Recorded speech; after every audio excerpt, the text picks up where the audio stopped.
Capítulo 4. Un Salvador os es nacido. Pastor Diego Zapata. Antes de orar, quiero simplemente decirles que he tratado de estructurar el análisis y el estudio de este capítulo en dos partes. Y esas partes se desprenden de la primera línea de la página 29, donde dice que el Rey de Gloria se rebajó a revestirse de humanidad. Y la segunda parte es la que está toda contenida en un párrafo grande que hay en la página 32. Viene a ser como el párrafo central de esa página. De manera que estos dos aspectos o puntos del capítulo 4 nos van a permitir reflexionar y compartir en esta mañana. La lectura bíblica que vamos a tener a continuación es un texto maravilloso de la pluma paulina, según a los Corintios 8:9, uno de los textos de mi predilección, porque ya conocéis la gracia de nuestro Señor Jesucristo. Ya conocéis la gracia de nuestro Señor Jesucristo, que por amor a vosotros se hizo pobre, siendo rico, para que vosotros en su pobreza fueseis enriquecidos. Amado Padre, te confesamos que no alcanzamos a comprender nada de esta maravillosa transacción, pero postrados de hinojos ante tu presencia en esta hora y necesitados del auxilio divino, te imploramos que vengas a ayudarnos a entender y que puedas trasladarnos de manera experimental a poder captar desde el fondo del corazón qué es eso de que los entendidos entenderán.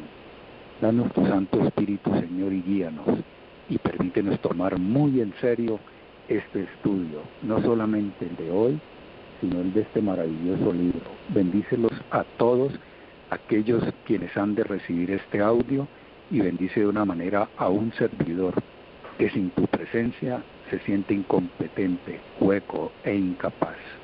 Perdona mis pecados y nuestros pecados, en el nombre del Señor Jesús, nuestro bendito y amante Salvador. Lo agradecemos y pedimos todo.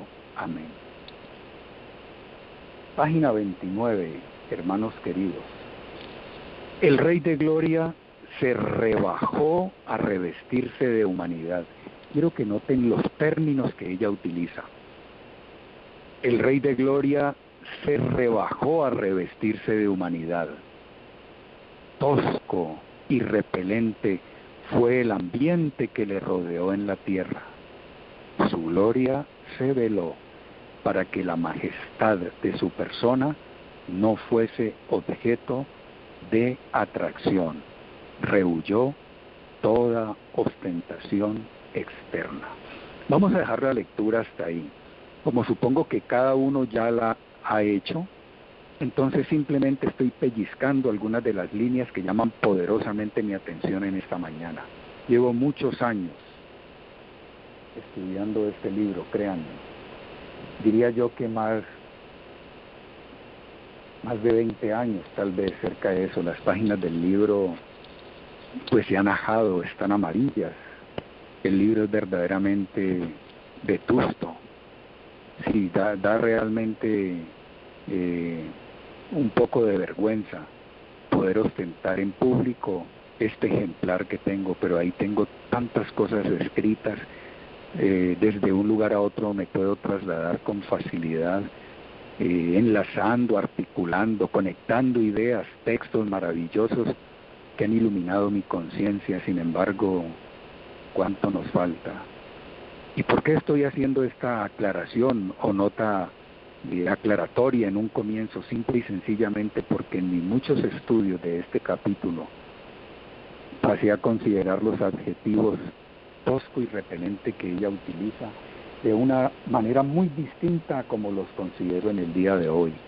Me imaginaba que era un establo, un vetusto pesebre con el ambiente apropiado que hay en ellos, un mesón y una posada pues que realmente distan mucho de tener condiciones higiénicas apropiadas, estructurales, arquitectónicas, qué sé yo, y me imaginaba que eso era simplemente lo que estaba circunscrito dentro de la expresión tosco y repelente. pero hoy tratando de esforzar un poco mi mente para tratar de captar más en profundidad qué pueden significar estas dos palabras, tengo que decir delante de todos lo siguiente. Número 1, vayan anotando, número 1. Tal vez se está refiriendo a la multitud que de manera irrisoria, con un corazón cargado de materialismo, en los afanes y atráfagos de la vida, atendiendo a todos los que venían para ser censados, porque Augusto César los había convocado y tenían que venir a sus lugares de origen, y justamente allí iban llegando José y María, y ella estaba en avanzado estado de gravidez. El afán del viaje, el estrés, el no encontrar un lugar, no encontrar corazones receptivos, solamente personas pues verdaderamente indiferentes. Yo creo que todo eso iban apurando y poniendo a esta sencilla mujer y a esta noble pareja no solamente en estrés, sino de especial manera a ella en un trabajo de parto apurado. La gente en el trasiego y en la acumulación de personas en ese edificio les recibían, ellos llamaban a sus puertas, procuraban la hospitalidad, pero solamente encontraron corazones llenos de indiferencia, insensibles, que rechazaron no solo a la pareja, pero consecuentemente al Salvador del mundo. Hosco y repelente fue el ambiente. ¿Saben qué me pregunto yo? Hay veces cómo me hubiera sentido yo en una situación de esas. Y permítanme reflexionar cómo los corazones cargados de materialismo son insensibles al dolor de la humanidad. Quiero hacer un paréntesis. Ayer hablé con una mujer a quien conocí hace algunos meses en una población cercana al lugar a donde yo vivo. Alguna vez a través de la red Despierta Pueblo Mío logré hacer referencia a ella y despertó la sensibilidad de alguno de ustedes que tal vez me está escuchando en esta hora. 4 personas con distrofia muscular, en estado adulto, en una situación verdaderamente precaria. La vivienda que los recibe muy modesta. Me decía ella hace poco que hablábamos por teléfono, casi con lágrimas en los ojos: hermano, no encuentro una persona que con facilidad se disponga, aún pagándole para que venga a servirnos. Hay que hacer tanto trabajo aquí. Y qué sorpresa, maravillosa gracia, anoche me llamó, hablamos, le dije que era un deudor. Hermanos, quiero ir a visitarla, quiero hacer un viaje misionero y estoy orándole al Señor solamente para ir a ver esa persona y para poder llevar un amigo que de pronto al interior de esa casa se encargue de lavarle la ropita, hacer el aseo, cargar a los que son hombres de las 4 personas que hay. Pero lo que despierta este comentario que estoy haciendo para todos ustedes es simple y sencillamente que me dijo: pasó el sábado y los hermanos del pueblo, los adventistas, no vinieron a vernos. Siempre me quedo esperándoles a ellos, estudiamos. Pero pobrecitos, me decía, tal vez están muy ocupados, tienen tantas cosas que hacer, pero al mismo tiempo soslayó algo que a mí me dejó una profunda reflexión en el corazón. Pero tantos que son. Y yo meditaba, ¿dónde están los misioneros de Dios? ¿Dónde están las personas sensibles a ese drama? ¿Por qué hay que mover a un misionero desde tantos kilómetros de distancia para que pueda ofrecer ayuda? Oh Señor, definitivamente la mies es mucha y los obreros son pocos. La regla de oro no está escrita. No estaba escrita en el corazón de los lugareños cuando José y María llegaron, y con insensibilidad, rechazo e indiferencia solamente apurados por las pingües ganancias que habían de obtener en ese trasiego de personas, insisto, denegaron la admisión y la solicitud de hospitalidad y de acomodo para ellos. Y por allá, en un lugarcito, allá en el fondo del mesón, adosado a las paredes del mismo, donde se metían las bestias en las noches más gélidas y frías, ahí entraron apurados, y ahí nació el Salvador del mundo. Yo le pregunto a la clase hoy, ¿qué es más tosco y repelente? ¿Un ambiente físico, estructural, arquitectónico y material? ¿O los corazones que hechos a la imagen y semejanza de Dios no interpretaron este lenguaje de Navidad? Punto siguiente, que sigue desprendiéndose de la tosquedad y de la repelencia del ambiente, y me horroriza.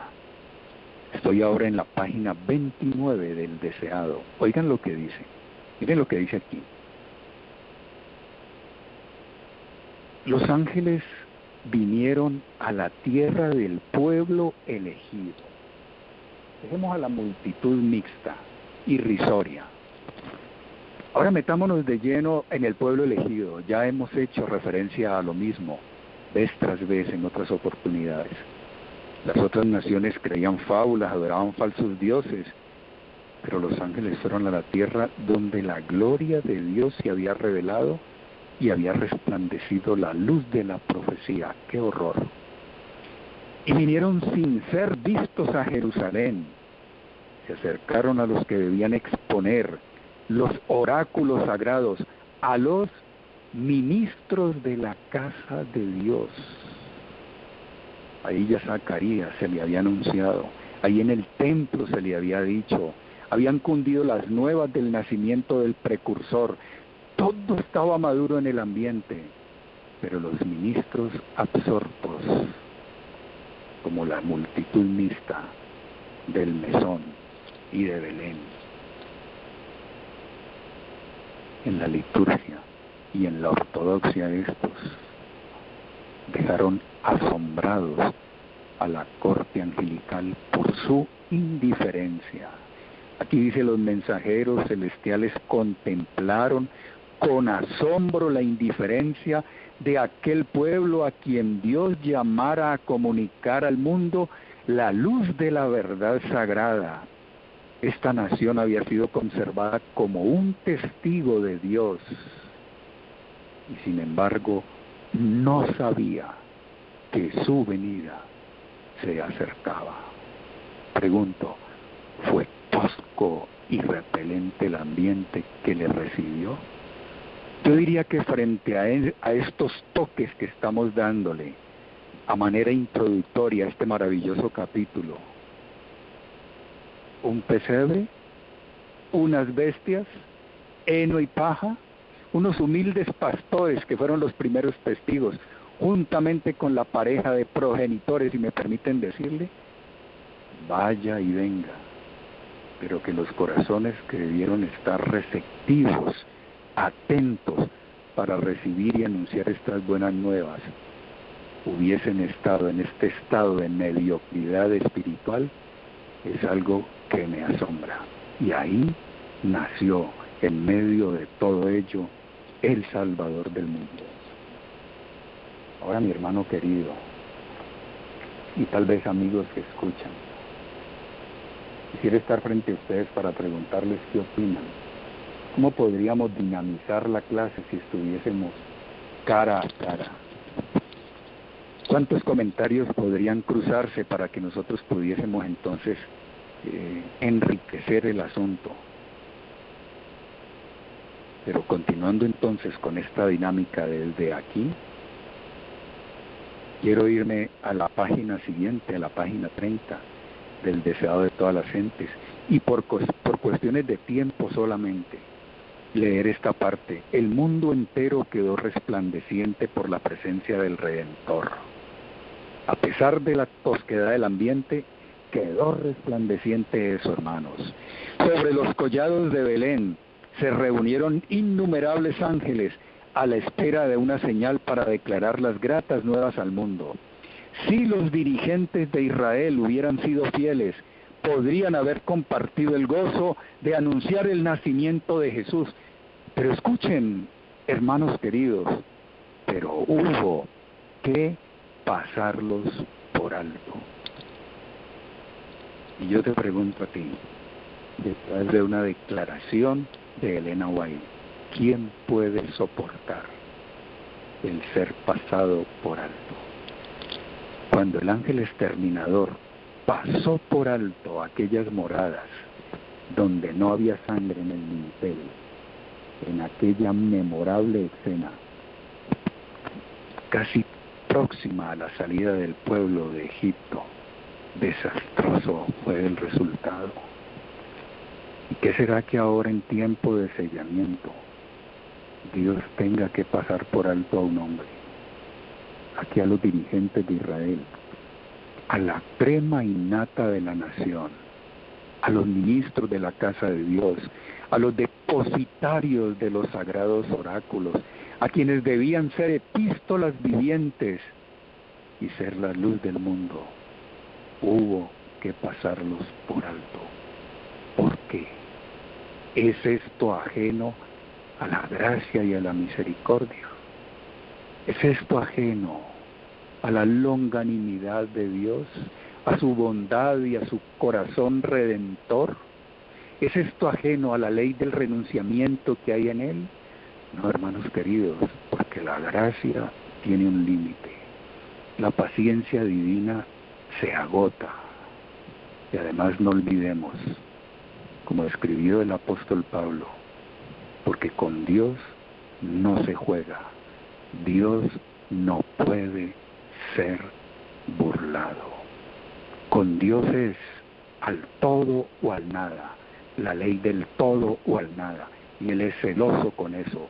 Y una vez pone a cuentas los pueblos, las naciones, los individuos y las familias, y ve que hay que pasarlos con alto, aunque le duele la separación, como le dolió la de Jerusalén, cuando dijo viendo la lontananza, cuántas veces Jerusalén, Jerusalén, quise juntarte bajo mis alas como la gallina a sus polluelos, pero tú no quisiste.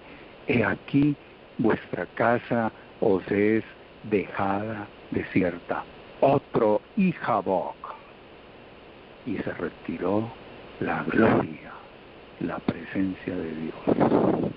Hermanos, no puedo soportar que en nosotros pase esta escena.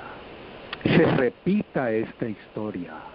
¿Quién puede soportar? Dice ella. Pero aquí en la página 30 está diciendo, hubo que pasarlos por alto, porque con Dios se cumplirán los propósitos divinos, con nosotros o sin nosotros, y se cumplieron en Israel, con ellos o sin ellos.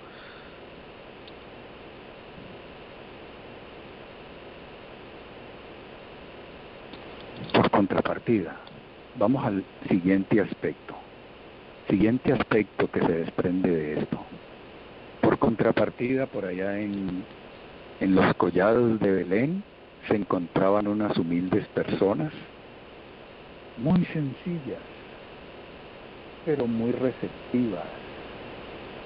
Tenían sed en el alma, estudiaban los oráculos, se sucedían las vigilias de la noche, estaban alertas, tenían los estados de alerta a tono.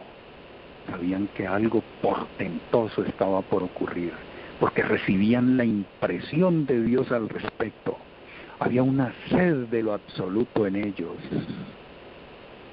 Y nada tenía que ver el corazón de estos humildes hombres con inquietudes políticas que les hicieran falsear la profecía y desarrollar falsas expectativas mesiánicas de un grandioso libertador que vendría a liberarlos del yugo romano.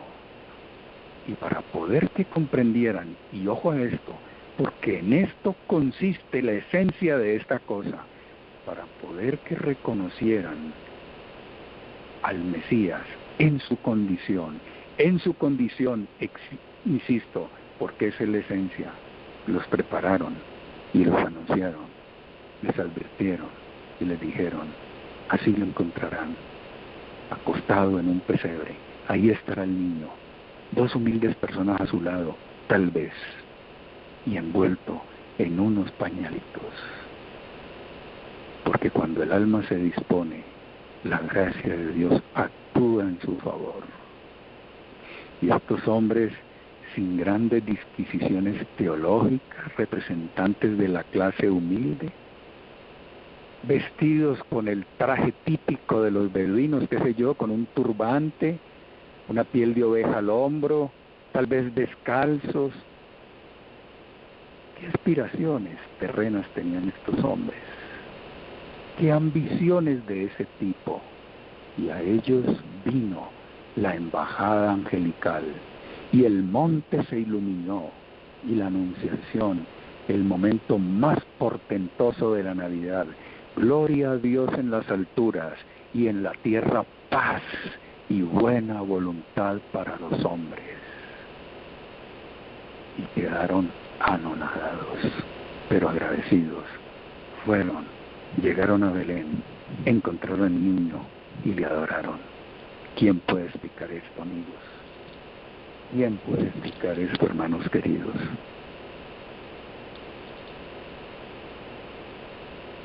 Segundo punto.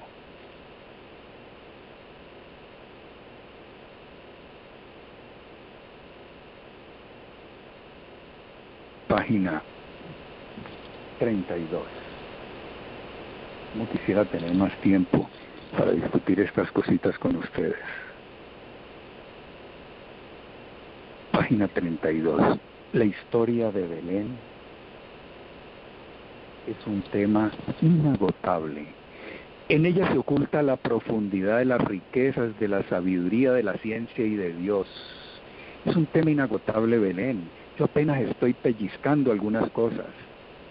Nos asombra el sacrificio realizado por el Salvador al trocar el trono del cielo por el pesebre. La compañía de los ángeles que le adoraban por las bestias del establo. Noten bien, hermanos. Troca el trono del cielo por el pesebre. A los ángeles que le adoraban por las bestias de un establo. La presunción y el orgullo humanos, que son distintivos del carácter satánico, quedan reprendidos en su presencia. Sin embargo, aquello no fue sino el comienzo de su maravillosa condescendencia. ¿Saben por qué? Porque a cada paso de su vida se irguió una cruz hasta que llegó al Gólgota. Ese no fue sino el maravilloso comienzo de esta hermosísima condescendencia. Y sigue diciendo la nota, sigue diciendo, habría sido una humillación casi infinita para el Hijo de Dios revestirse de la naturaleza humana, aun cuando Adán poseía la inocencia de Edén.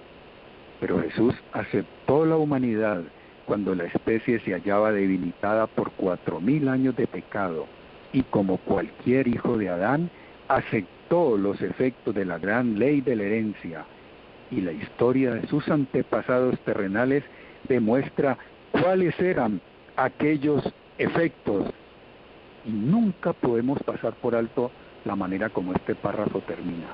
Podríamos hacer grandes argumentaciones teológicas acerca de lo que he leído en este párrafo, pero quiero que tu atención y la mía se concentren en esto. Mas Él vino con una herencia tal para compartir nuestras penas y tentaciones, es decir, adaptarse a la humanidad, identificarse con nosotros y tener una respuesta palmaria para la necesidad del hombre. Y concluye, y darnos el ejemplo de una vida sin pecado. Pregunto a la clase, entonces, en esta parte postrera de nuestro estudio de hoy, ¿cuál es el principal argumento de este suceso de Navidad? ¿Cuál es el principal argumento, hermano? ¿Cuál es la lección más sublime que podemos encontrar en ella? El apóstol Pablo nos va a dar una respuesta que es concluyente. Leo de la carta que escribió a la iglesia de Filipos.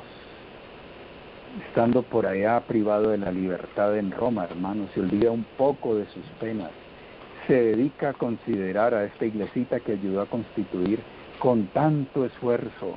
Y ahora desde la prisión, en el capítulo 2 de Filipenses, versículo 6, dice, y ustedes me van a ayudar a contestar cuál es la lección más sublime y el principal argumento de este tema que estamos estudiando hoy, el nacimiento de Jesús, el cual, siendo en forma de Dios, no estimó ser igual a Dios como a cosa a que aferrarse, número 1.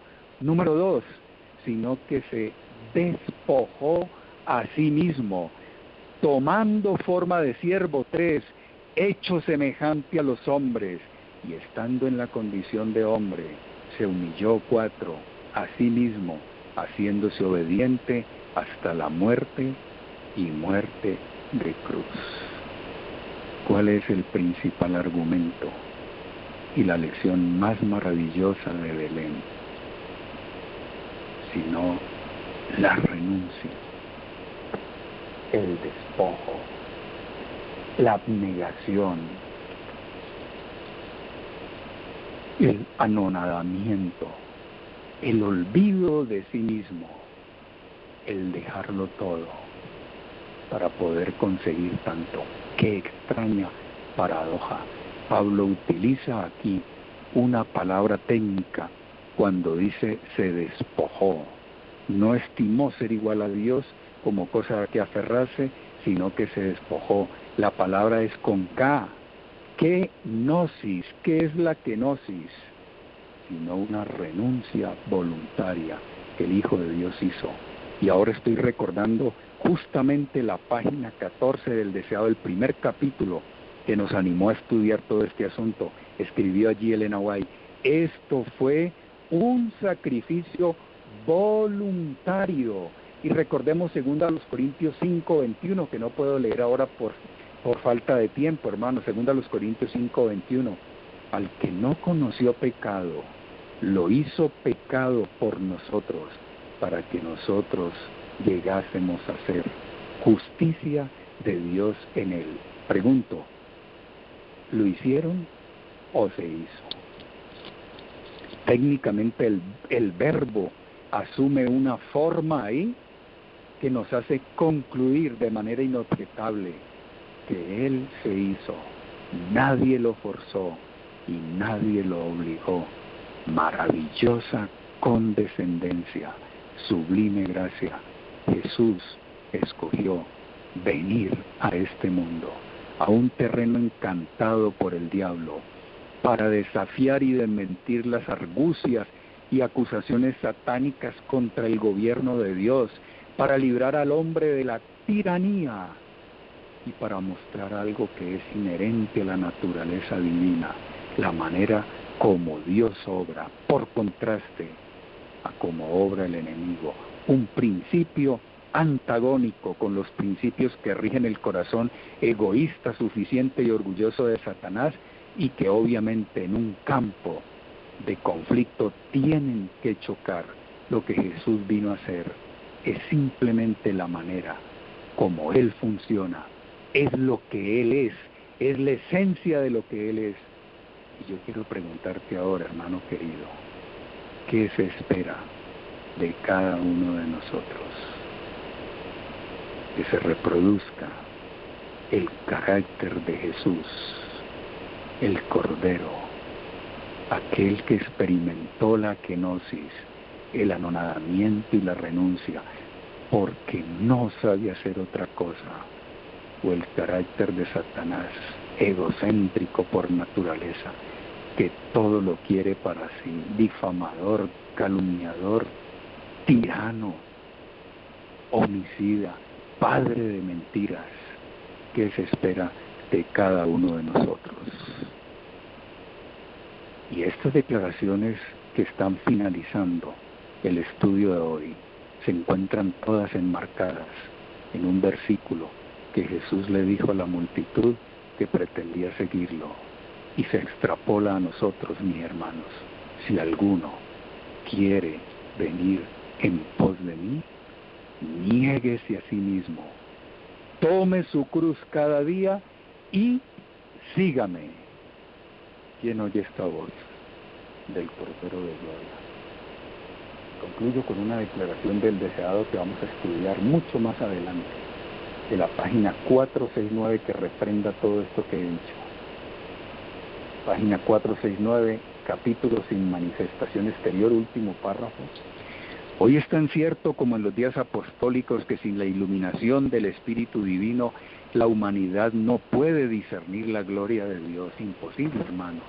O somos como los pastores, o le ofrecemos a la majestad del cielo un ambiente tosco y repelente como la multitud de ese tiempo y los ministros de la casa de Dios.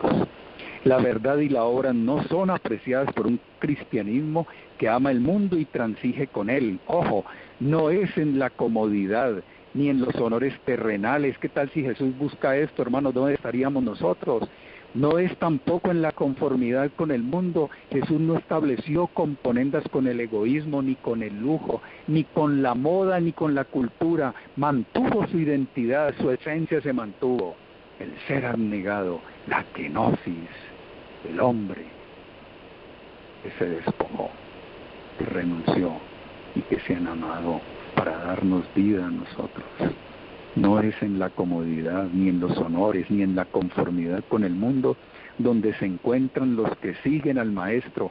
Ellos han dejado muy atrás esas cosas y se hallan ahora, leo literalmente 469 en la versión clásica, en las sendas del trabajo, de la humillación, del oprobio, en el frente de batalla contra principados, contra potestades y contra señores del mundo, gobernadores de estas tinieblas. Son enemigos sistemáticos de Satanás y su ser se opone totalmente a esa naturaleza de autocomplacencia. Ellos están en conflicto contra malicias espirituales en los aires. Y vean el resultado, como a los días de Cristo, también encontrarán un ambiente tosco y repelente, porque no serán comprendidos, sino vilipendiados y oprimidos por los sacerdotes y fariseos del tiempo actual, porque esto es sin manifestación exterior. ¿Saben cómo prologa el apóstol Pablo esa literatura hermosa que acabamos de leer de Filipenses 2, del 6, 7 y 8? Con el versículo 5, haya pues en vosotros este mismo sentir que hubo también en Cristo Jesús. Queremos ser discípulos del Maestro, tomemos la cruz. Queremos ser partidarios del diablo, engrandezcámonos, busquemos la realización y busquemos un carácter como el carácter de Satanás. Pero Dios no puede ser burlado, o como los ministros de la antigüedad, o como los pastores antaño. ¿En qué grupo queremos estar? El Señor nos guarde. Padre, en esta hora quisiéramos que tú aclararas estos misterios en nuestro corazón y nos dieras la victoria por el poder que tuvo y exhibió aquel que vino a morir por nosotros. Ayúdanos a comprender esta verdad y amarla de todo corazón. Perdónanos, en el nombre de Jesús te lo pedimos. Amén. Amén.